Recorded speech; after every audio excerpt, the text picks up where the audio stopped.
Kauli hiyo imetolewa na wadau wa maendeleo ambao ni wasimamizi wa kikundi cha Mgeni ni Mwema, Imamu Saleh na Said Saleh, wakati walipotembelewa na waziri wa kilimo, umwagiliaji, maliasili na mifugo Zanzibar, Mheshimiwa Suleiman Masoud Makame, huko eneo ambalo wanafanya shughuli zao za kilimo.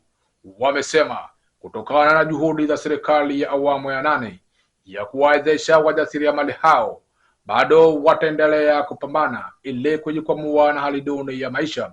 Hivyo wameiomba serikali kuwaunga mkono ili kuleta mabadiliko ya kiuchumi. Lakini nikwambie sasa wameshaamka kutokana na nguvu za uwezo wa Allah za Dr. Al-Hussein Mwinyi, ambayo mazuri anayoyafanya. Mheshimiwa, nikwambie tulipata tabu. Hii si awamu ya mwanzo. Awamu ya mwanzo ilikuwepo ni pale, awamu ya pili ilikuwepo ni pale, awamu ya tatu ilikuwepo ni pale. Hii ni awamu ya 4. Hapo unavyoona kwa macho yako, wanatumia nguvu zao, wanatumia haki zao kwa ajili ya kuweza kujiendeleza gurudumu hili. Hawa kilio chao namba 1, wanahitaji wataalamu wa uhakika, kwa sababu nyinyi ni mashahidi. Kwa mgao uliona kwamba hapajatumika utaalamu hapa, na inawezekana mavuno pia yakapungua kwa kukosekana nini? Utaalamu. Kwa hiyo kwanza tuwasaidie utaalamu wa uhakika wa bure, wasije kuja ambiwa toani laki2 hawana. Lakini la pili, tuwasaidie pembejeo.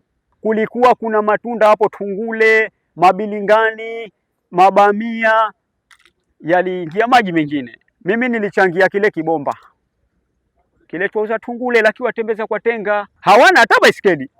Kwa upande wake, waziri wa kilimo, umwagiliaji, maliasili na mifugo Zanzibar, Mheshimiwa Suleiman Masoud Makame, akizungumza mara baada ya kusikiliza changamoto za wanavikundi hao ambao zimetolewa na wasimamizi wa kikundi hicho, ameahidi kutoa mashirikiano ya kuzitafutia ufumbuzi kero ambazo zinawakabili, huku akitumia nafasi ya agizo kwa uongozi wa Wizara ya Kilimo Kanda ya Pemba, ambapo kwa upande wa afisa mkuu wa idara ya umwagiliaji maji Pemba, Mbaruku Ale Mgau, akiwataka wanavikundi hao kuongeza idadi ya wanachama, kwamba kikundi hiki tutakilea. Samdhamil, mtake bwana shamba au bibi shamba aje awafundishe kulima kitaalamu, kazi maalum, mpe assignment maalum, aje awasaidie kwanza. Tumepata fursa ya kutembea Bilingani, ipo hapa, Bamia alipo hapa, huyu yuko hapa, huyu yuko hapa. Nilitamani sana muwe na kilimo mseto, hili ambalo mheshimiwa amelisema la kusubiri mbolea kule, mulipate hapa hapa. Kwa hiyo tuwaombe tu hawa wakulima waongeze ule wigo wa wanachama, angalau wafikie wanachama 25.